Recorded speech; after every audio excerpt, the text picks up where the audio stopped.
Yo, how's it going, chat? What it do? What it do? What it do? It's your boy. We're here. We had a good day today. Hell yeah, we had a good day today. Markets were nice to us. We made some money. Hopefully, you guys made some money. The market fallout. That market was going on through a big major nuclear fallout yesterday, at least. And all of a sudden, that fallout got canceled yesterday itself. And the market started pushing higher later on in the day. That was something. Um, and now all of a sudden the QQQ is back above the 200-day moving average. Sorry, back above the 50-day moving average, and everything is hunky dory, happy again. Taco pulls out. You know, Trump always chickens out. Taco comes into play again, and people are able to buy the dips and get rich yet again. So shout out to anybody who was looking to buy the dip. Shout out to anybody who got scared and sold on the move yesterday. Shout out to everybody because this is what markets are all about. Volatility, fun, money. Yeah, that's what this is all about. So good opportunities out there on the market. In terms of earnings reports, honestly, nothing too exciting. I guess you could say Intel's reporting earnings today after hours. Looks like Intel actually took a little bit of a nosedive here after hours. Let's pull up a chart. Looks like Intel took a little bit of a dive after hours. Oof. Pulled all the way back to $50 basically. Levels from last night, overnight, or yesterday after yesterday's low actually came into play. Yesterday's low is where Intel is crashing down to about 7% down on the after hours over here. That's probably adding some impact to other semiconductor names like AMD, Micron, and so on. So I guess Micron's not really impacted by that at all. But yeah, Intel pushing to the downside. We'll read Intel's earnings report very quickly. But besides that, nothing really. Alcoa, AA. AA seems to have popped up a bit on the earnings report, but pulled back. But yeah, I'm not really too keen on that either. I do have a watch list for us for tomorrow. Lots of names are moving at the moment. Things are going crazy. I have some names for the swing, for the long term, some IPO names, EQT, equipment share, EQ2S, I think that's the symbol, EQTS. We'll see what it is. Some IPO tomorrow coming into play, an IPO today coming into play. So why don't we go through some of the names over here? If you guys have any names that you guys are keen on keeping an eye on, if you want me to take a look at any symbols, throw it in the chat. But here's a watch list that I'm gonna go over very quickly, and then go over my charts. Very simple. But I think I wanna I wanna come to a decision here where these streams are probably going to come to an end, guys. These streams are probably going to come to an end because I want to transition to actually just making offline videos, making evergreen videos. These aftermarket streams, what I'm coming to realize is people don't really come to watch these after hour market streams, man. They just finished their trading for the day, and they're either on their way home, right? If you're sitting at a desk and you're trading, you're either on your way home, or you are taking a break away from the market, and no one really wants to come and watch more market stuff. The people who do, TH, Josh, Dieter, every now and then, whenever he does, because he has work, it's just not feasible. So it's not beneficial for me, and it's very useless for me for sure. And I want to do something that's actually better for people overall. So I'm going to transition into making evergreen videos instead, which are obviously going to take some time. They're probably going to take one video a week or so. I'm going to try and make it on schedule to make one video a week. It's going to be more regarding setups, how to trade one specific setup over another setup, how I scan for stocks, how I do my journaling and my notes every single night. So it's going to be specific videos like that are evergreen, that people can watch. These day-to-day charting videos that are cool for day traders, but again, day trading is such a small niche, and for doing that at 4:30 is just not working out for anybody. So maybe I start streaming the trading hours, right? But during the trading hours, I'm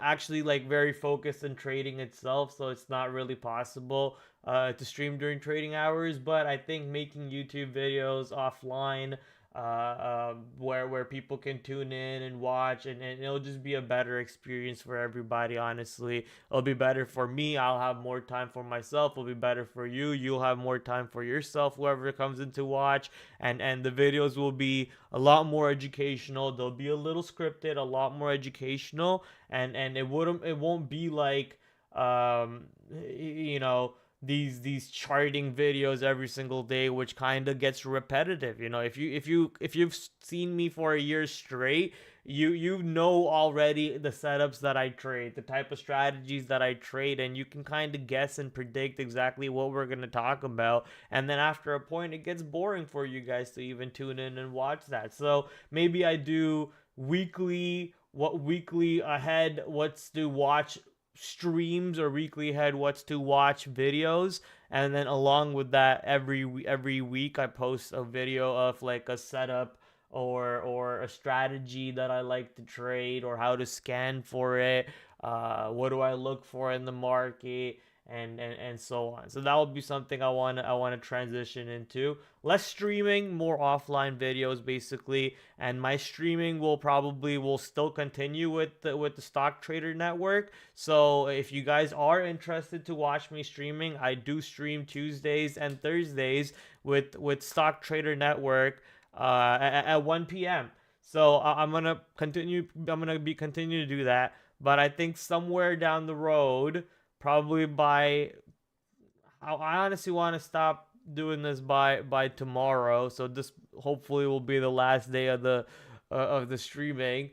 But if I do continue going down this road till the end of the month, then maybe the end of the month will be the end of streaming, and then I'll start doing videos or so on, we'll do streams on the weekends for the stock market, which can turn into a video or something. But yeah, you guys get the idea. You do you, bro. Exactly, Josh. Exactly. Well, you have crossed the river. You do have the capacity to make a living trading. You do, however, continue to make the difference you've made. You do, however, continue to the difference you made. I'm not sure what that means. To devalue the difference you have made. I'm not sure what that means either. I'm out weekends. Ooh. Yeah, I'm not sure exactly how to do it, but I'm telling you for sure, this streaming time slot that I'm doing at the moment is for sure not working out for anybody. It's not working for me, and I know for a fact a lot of people don't want to watch stock market content at 4 o'clock. I know for a fact people are on their way home after 4 o'clock. So it's either I stream like at 8 o'clock, but then 8 o'clock is again my market trading again, and 8 o'clock is sometimes also my gaming time. So I'm not really sure how to fit in a schedule where streaming fits in, other than me streaming my morning schedule where I'm actually sitting down and day trading live in front of you guys, which is very much possible. I could start streaming in the morning, live trading, but you guys just won't see the trading platform. All I'll be able to show is trading view. I will not be able to show my trading platform. And then on top of that, I could post videos every day, every week or something like that. So something like that. Bloomberg, CNBC, Schwab Network might disagree. I'm not sure what you're talking about, TH, at all. I'm not sure what the hell you're going on about. Okay, let's show some stocks over here. Couple stocks on the day. ENPH. Actually, I want to add Intel to the watch list. Oh, it's already on there. Okay.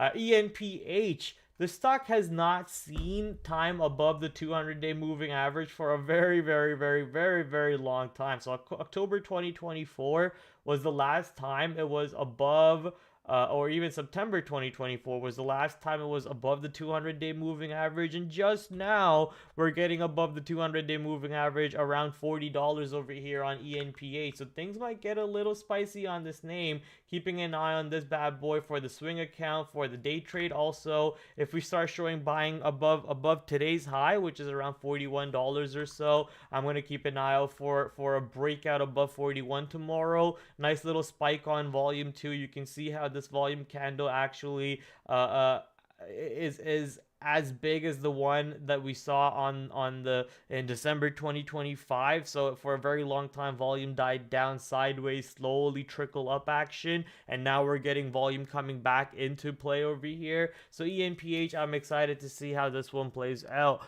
All three networks broadcast network after 4 p.m. Kramer comes on at 6, but that's what I'm saying. 6 o'clock is different than like 4 o'clock, th. 6 o'clock, people are probably home by then, and you know, are winding down. They're already sitting at their you know, in-home offices, or at their homes, and not really worried about you know, traveling and sitting in a car. Very simple.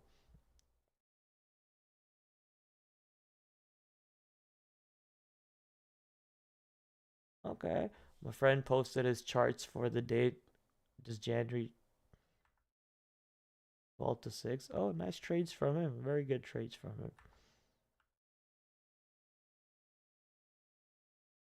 These were the bad trades. What the hell was that trade?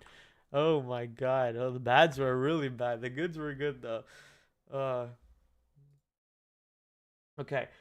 Coming back to ENPH, yeah, very interested to see how the stock behaves above the 200-day moving average, above today's middle point, which is around $40, 39.40. So keeping an eye around for that $39 as the inflection level, and for the support, I'm expecting the 200-day moving average, which is $38, come into play for the support area and give us at least some sort of a bounce. So 38, 39, 40, 41. I'm watching this whole $4 level over here on ENPH. Potentially gives us a very good swing opportunity on this name. Talking about a swing opportunity, OPCH looking very good. We are long on that swing. We also bought some RR today. Sadly, RR managed to pull back and looking very ugly, losing a little bit on that RR name. Don't like seeing that one, but yeah, RR, we'll see hopefully if it pulls all the way back into these ranges, or if it manages to get back into the north side tomorrow. Looking for robotics to give us some sort of a north side. Speaking about robotics, actually no, we're going into a different sector here. This sector is solar technologies.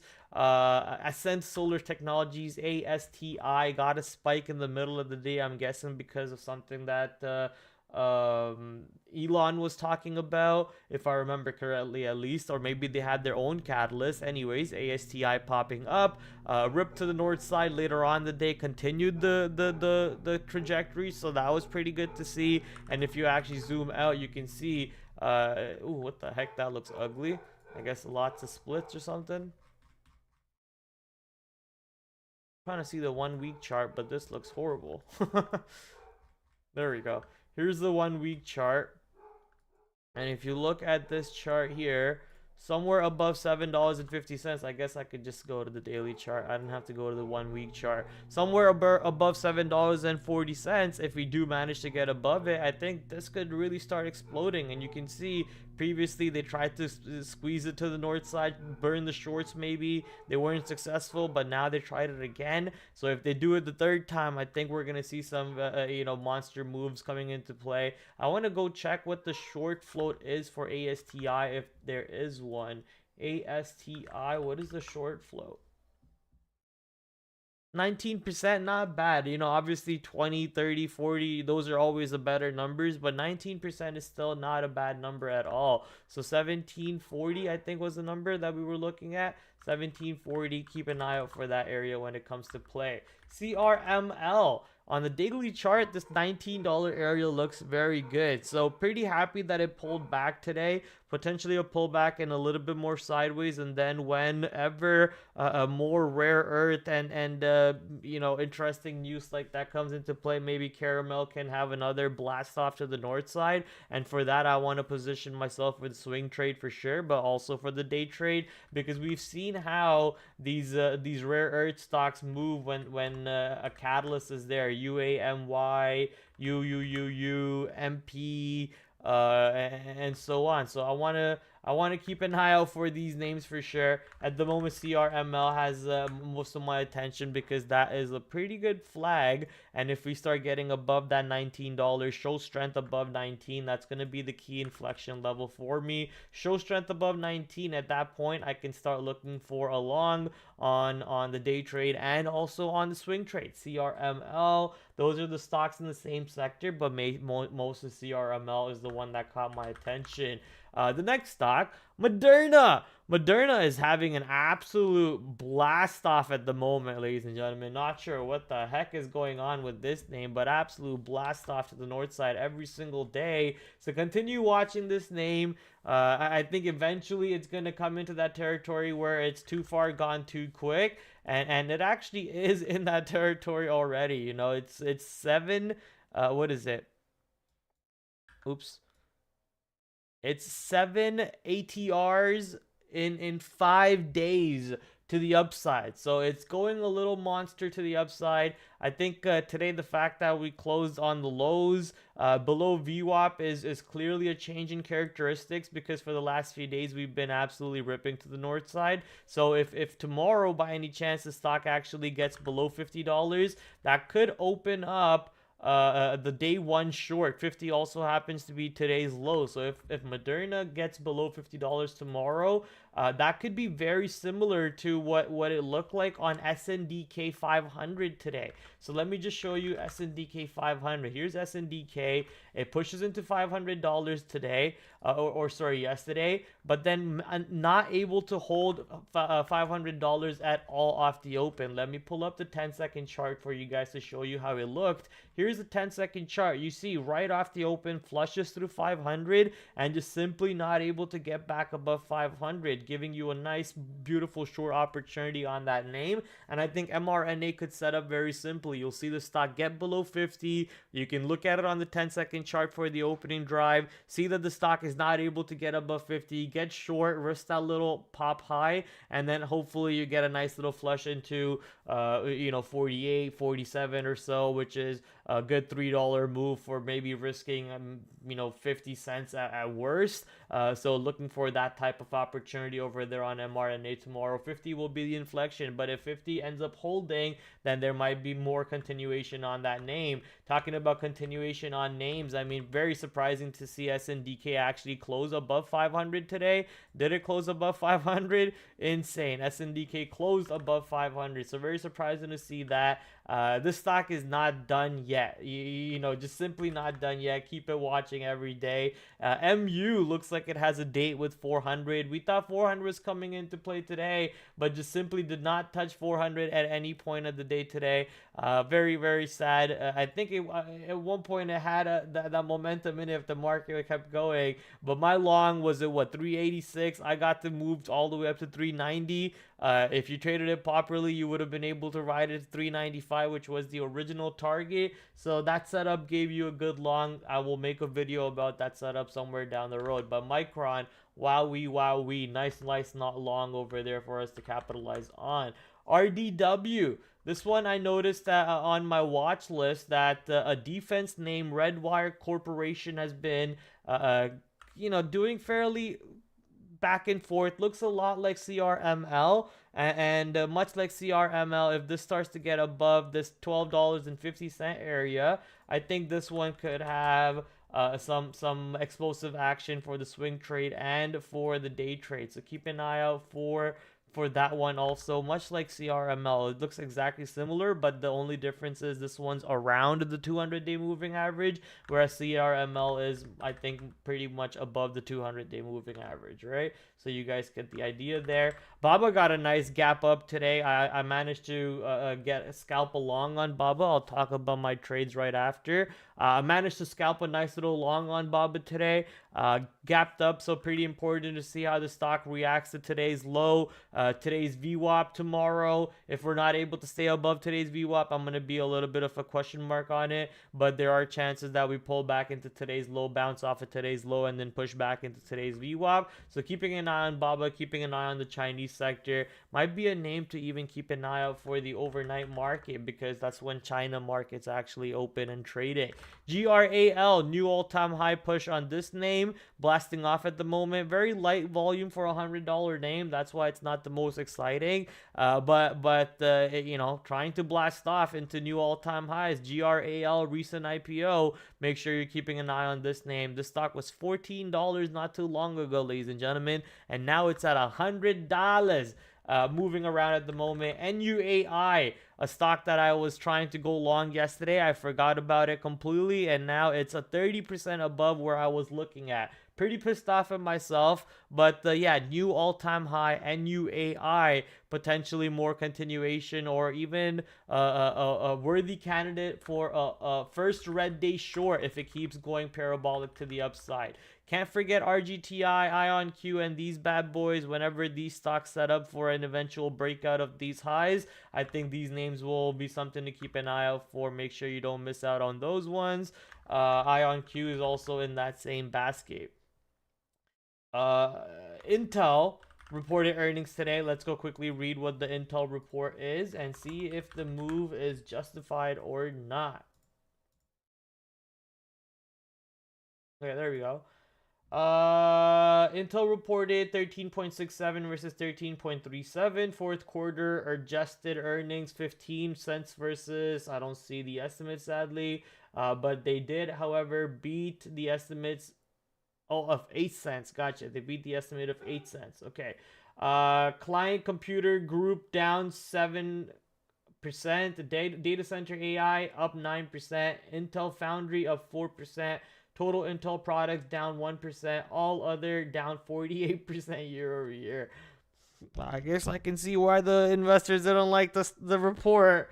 4.3 billion in cash. Okay. Introduction of our first products of Intel 18A, the most advanced process technology developed and manufactured in the United States, marks an important milestone, and we're working aggressively to grow supply to meet strong customer demand. Intel expects first quarter revenue to be in the range of 11.7 to 12.7 billion versus 12.49 billion. Our priorities are clear: sharpen execution, reinvigorate engineering excellence, and fully capitalize on the vast opportunity AI presents across all of our businesses. Intel management team will further discuss the quarter on an earnings call with investors and analysts at 5 p.m. Eastern. Yeah, this report doesn't look anything exciting at all, and I can completely understand why the stock flushed. I think much like another stock we have on our watch list, mRNA, this stock inflection level will be 50, mainly because it was the couple days low. So if we continue to hold 50 after this earnings report, I think there's no short on Intel at all. But if we're not holding 50 tomorrow, you better be ready for some downside move. Is Alcoa at all-time high? It is not, but I think it is at 52-week high. It is at 52-week highs, or it's not at 52-week high, but it's in that area. And for any reason tomorrow off this earnings report, if Alcoa starts to get above 67 and show strength above 67, that could be a good opportunity to look for a long.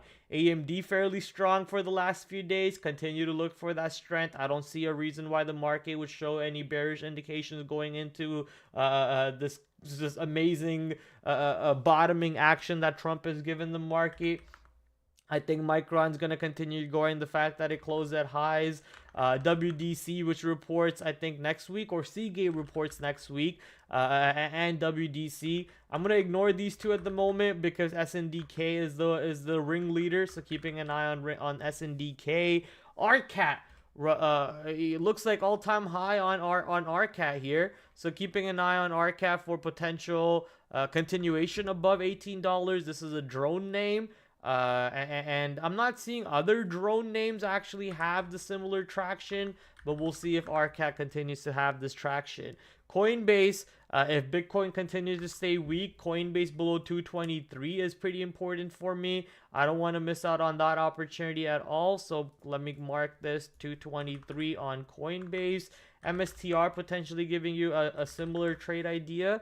Not yet, but maybe soon if Bitcoin gets weaker. BTGO was the IPO today. Still can't see the chart for the stock on TradingView for some reason. Shout out to TradingView. But BTGO was the IPO today. Surprisingly enough, BTGO's IPO looked very similar to Coinbase's IPO for anyone who traded Coinbase IPO, in the sense that it ripped to the north side, and then it came crashing down into the IPO low, and then it broke the IPO low, and then it came even more lower to the downside going into the close. It was like picture perfect Coinbase IPO for a stock that's also in the cryptocurrency market. So very surprising how that worked out. IPO tomorrow. Let's go talk about that one really quickly before I show you guys my trades on the day, and then we can kind of talk about FOMC and a couple other things for next week. Okay. Um, where was I going to? The IPO tomorrow. IPO tomorrow, equipment share, EQPT, not EQPS. So EQPT dot NQ. So EQPT.NQ basically means that they're going to launch on the NASDAQ market. I can close this bad boy. I don't need you. Where are you? So we did have them open here. Let's open them back up. It seems like just a buzzword, just a bunch of random buzzwords, and it's not even a good buzzword. Like, we want to see AI as the main buzzword, but that's not even in here. You know, it just looks like a random company that is used to hold people accountable so they don't steal stuff off of job sites, and help people talk to each other and cooperate with each other better. Some sort of a team management system, team management software that you're renting and leasing. I don't really understand. But so overall, I wasn't too interested in this company, but this IPO size is pretty decent. 747 million size IPO. They don't have a PE ratio, which means they're not profitable yet. And they are, however, growing on a year-to-year basis very slightly. So growth is still growth is good. I can't knock on growth. When a company is growing, it's always a good thing. It's not a small cap, but it's also not like a mega cap company, right? So it's kind of just outside of the small cap bandwidth. So worth watching maybe for an IPO. I don't think it will be as hyped and as fun to trade as the one BTGO was today. But hey, IPO season is near. If we continue seeing fun IPOs, I think there'll be some explosive moves in the near future. Next week on the 29th, you have 3 IPOs, so very interested to see how those one come into play. So that is basically the IPO sector over there. And let's go into my trades on the day. My trades, actually, I did fairly decent. I think I could have done much better. Always could do much better. But I think I did fairly good. Let's talk about a couple trades here. Micron sold off quite drastically off the open. Chart looked very similar to SNDK, actually, if I think about it. Very, very similar to SNDK. But on this pop over here, I figured, hey, there was a seller at 381. Let me just try to get a fill at 381, and then I'll just put a stop at 382. If the seller is at 381, I'll get a free ride into lower day, and then I can take the lower day breakdown for what could be a big short setup on Micron, which has been on a tear recently. Which didn't end up being that way. I ended up losing $1 per share, but very small size, so didn't really hurt at all. Took that loss, moved on, and then got ready for what could have been the better trade. And sadly, I didn't trade it to the best of my ability, but I still traded it fairly well, so I managed to make a good chunk of money out of that one.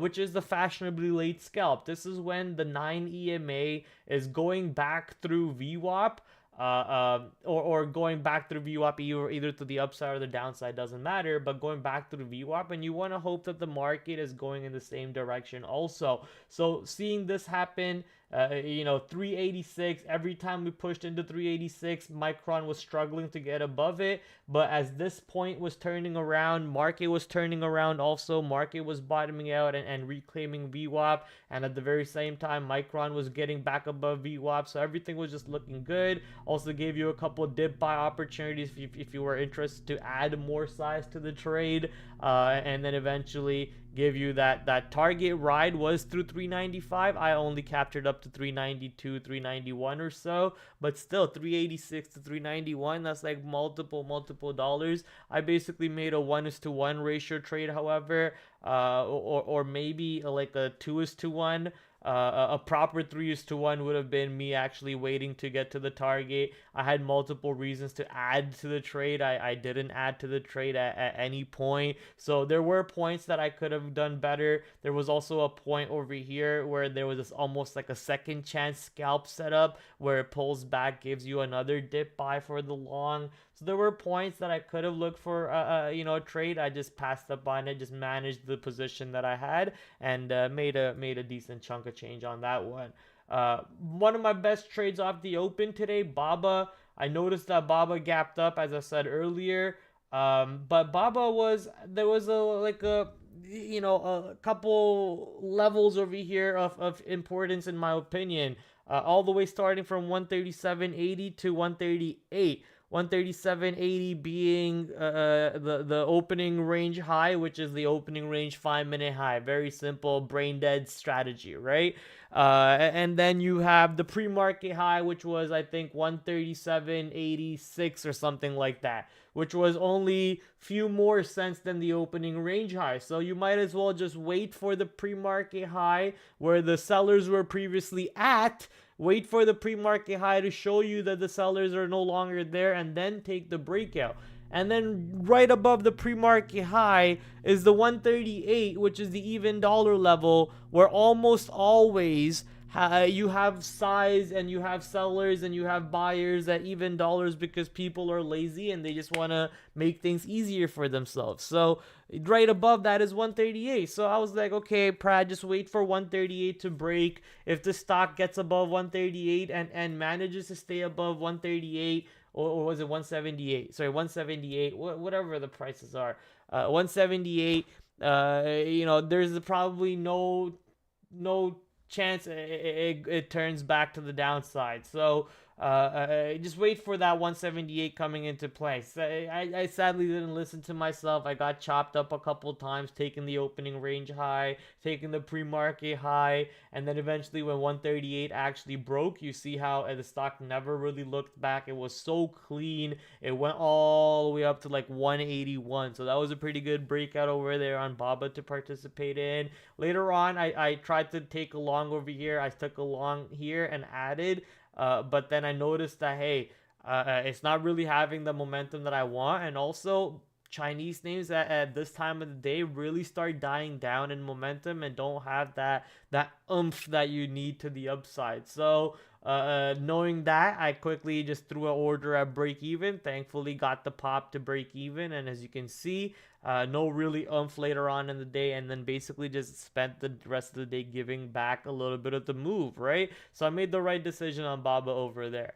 BTGO, I talked about the IPO a little bit with you guys. IPO'd around $21. Kind of burnt me on the first trade by getting below 21, but then immediately got back above 21. So I immediately got back into the trade when it got back above 21. Took the breakout of 23. Noticed that didn't have any follow through above 23 very quickly, so I got out of that position. But then the next breakout of 23 immediately went to 24, so that was kind of crazy to see. However, later on, hey, look, fashionably late scalp FLS. That was a good FLS short right back into low a day if you were interested. And then when the IPO low break, that gave you a pretty good short. So I got burnt a little bit here. I made back whatever I lost over here in this area, and then when the lower day actually broke going into the close, that was a nice little move.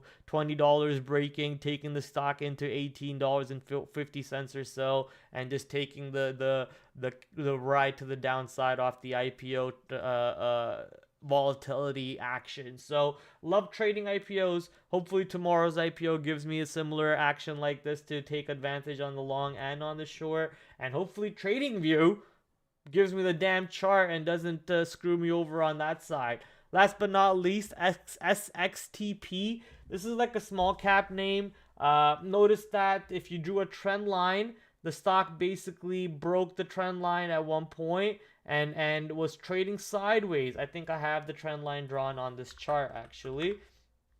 So if you draw a trend line on the 5-minute, you can notice that the stock basically broke the trend line and is trading sideways basically above VWAP if you were to include VWAP from pre-market. If you were to not include VWAP from pre-market and only look at the stock after the open VWAP, clearly the stock was well below VWAP, right? We were well below VWAP.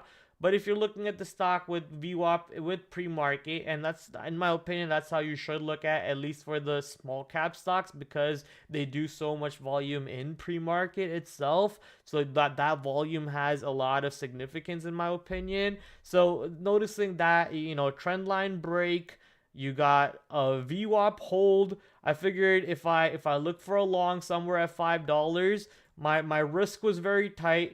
Put a stop below $5 and take the loser below $5. And if it ends up being a winner, once it starts going back higher, it reclaims $6 and then just starts going back up north, burning the shorts and squeezing up north side. I figured that could be something to partake in, but didn't work out that way. One thing I did make a mistake in is I didn't actually have the right order type for the stop, so I got slipped a lot more than I wanted to on this trade. So I lost a little bit more than I wanted to on this, but I'm not that pissed off about it.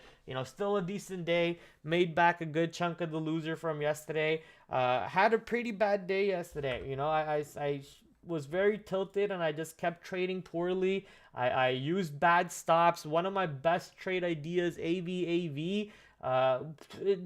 We talked about this on the day before on stream, and the stock set up exactly like that. However, I didn't trade it perfectly, and this tilted me. Noticing that I could have made like $30 per share on a position absolutely tilted me, and I just started trading every other position poorly. To the point where I really screwed myself over yesterday. But thankfully, made a good chunk of that money. I think like a little bit more than half of that loser yesterday back. So time to keep clawing at that loser and then go back to the top one more time, right? Go back to the top one more time.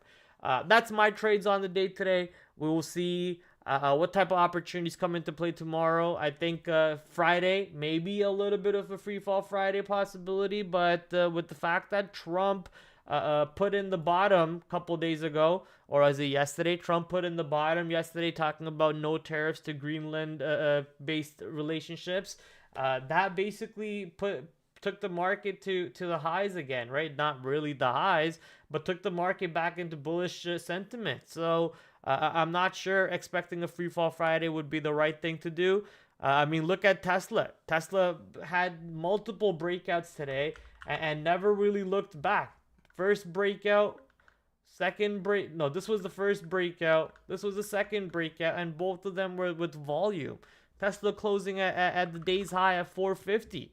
Right? Imagine Tesla is strong above 450 tomorrow and the market's strong. Doesn't that like indicate a very big move for Tesla might be possible tomorrow? And if Tesla starts to get back to full 500 and actually peaks above 500, what are we doing then? Right? So lots of opportunities setting up over here. I'm very excited for the future. Obviously, next week is pretty fireworks. Here's the earnings reports for next week. Earnings calendar for next week, sorry. We got Microsoft Wednesday, Tesla Wednesday, Meta Wednesday, Apple Thursday, SanDisk Thursday, Western Digital Thursday, Seagate Tuesday, a bunch of defense companies on Tuesday, UPS, for example, Tuesday, Starbucks Wednesday. So we got a lot of names here coming out coming out next week. So, these will obviously move the market, especially these top 3 names here on Wednesday after hours. Those will move the market. So we'll be ready for those ones. And we'll see what type of opportunities come into play. FOMC, as I mentioned, next week, December. I did today's show on STN, so I'm so confused as to what topics I did talk about here already or not, because I feel like anything I talked about already was actually talked on the STN network, and I'm forgetting if I talked about this already and I'm repeating here or not. Anyways, I'll repeat myself. FOMC next week, 28th January, and so far we're expecting no rate cut, ladies and gentlemen. No rate cut expectation, okay? So watch out for that one. All right, that's basically the stream. A quick outlook at some of the names that I'm watching for the swing and for the day trade. A quick idea as to what I'm thinking about, how I'm going to be running this account, this YouTube account going forward. It's very much possible that I will be streaming day trading in the day, like during the market hours. It's very much possible I'll stream market during the market hours. But that might be also trifling with the my broker, because my broker has a very strict rule that I'm not allowed to stream my trading anywhere, not to the stock market, not to Discord, not to YouTube, anywhere. But would it be streaming my trading if I'm only streaming Twitter, TradingView, right? If I'm only streaming TradingView and not my actual broker platform, then it wouldn't be legal technically streaming their platform, right? So maybe there's a loophole over there where I could stream trading hours, which would probably be much better than doing this 4:30 stream. That could be an idea, and then I could do a video a week or something. That's something to think about. You know what, guys? Yeah, give me like the end of January to figure out. So let me take next week off. I'll figure out what I want to do next week. Maybe on a new YouTube channel, on a new account. I'm gonna spin up something new for maybe even just continue on this account. We'll see. We'll spin up something fun. We'll do something fun. Okay. All right, guys. I'll catch you next time.